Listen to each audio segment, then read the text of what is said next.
Good evening, everybody.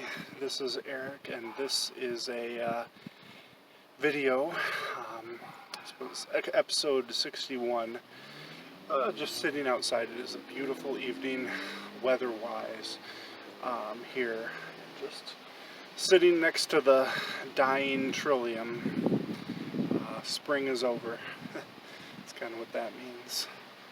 So, I know last night I talked about George Floyd and just wanted to give that its own space in terms of just not talking about the response. But today we encountered the response. We were picking up Ori.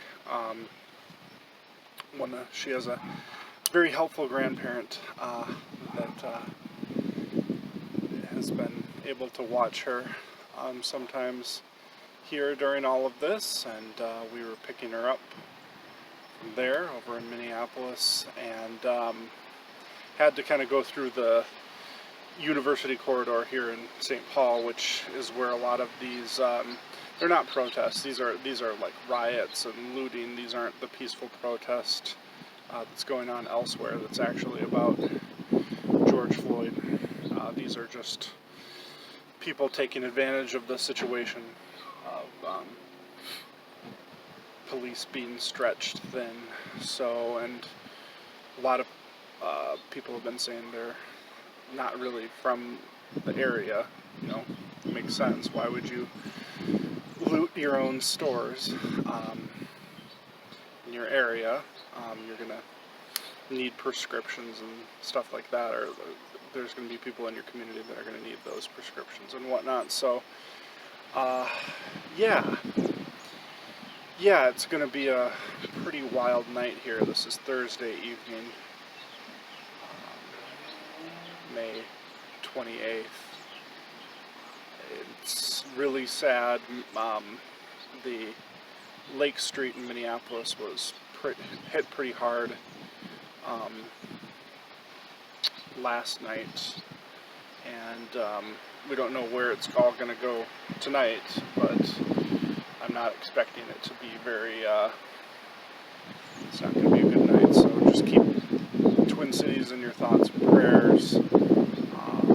This is big, this is pretty intense, and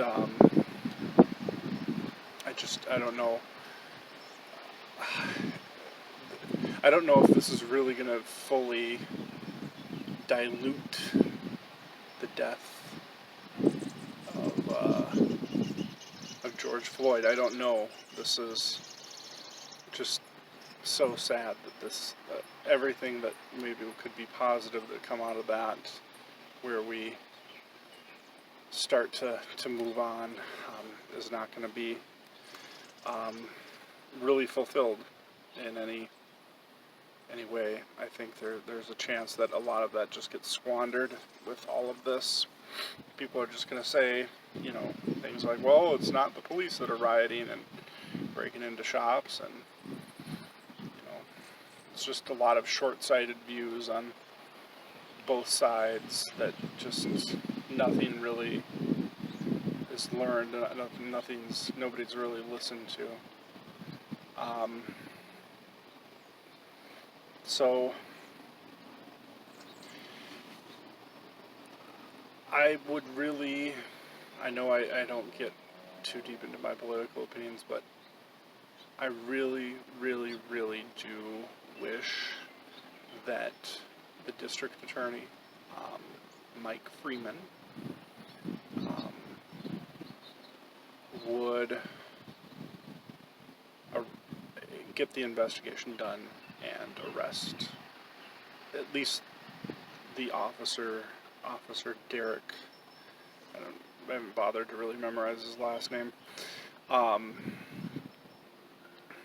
To arrest him, and I think we could save a lot of pain, a lot of frustration, and hear the helicopters going around, sirens way off in the distance. You probably don't hear them. I do wish that would happen, but I don't see it. So anyway, yeah, this was the first time in my life that I experienced looting. We saw a gas station getting looted. So we're over here on the intersection. We're on St. Anthony 94 in Lexington.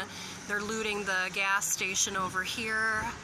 You can see that the marquee is down with the pricing. And if you pan over here, I don't know if it's totally visible through the screen here, but it's a haze. Things are burning on University. It smells like burnt rubber.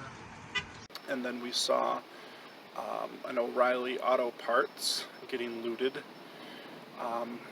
Miranda got video of that, as you're probably seeing on the screen now, that had graffiti, and then there's just smoke everywhere coming from the Target direction on University, and then there was a lot of businesses in that strip mall there at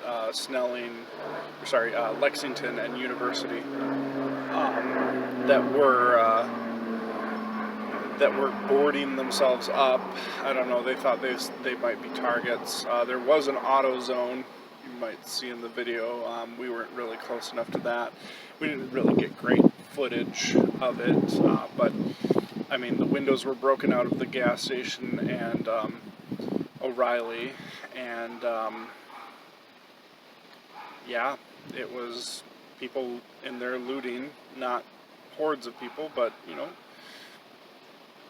enough people to loot regardless.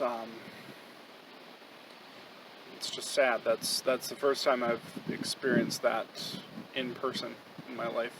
I think I can't remember another time. So that happened. It's fitting that I saved it for today to do this video, because it's actually my experience today. I actually pretty surprised it came to St. Paul. I don't understand why. I mean, I would think most of the cops live in like the suburbs, like North Oaks and Eden Prairie and Apple Valley, but nope, we're gonna go for St. Paul.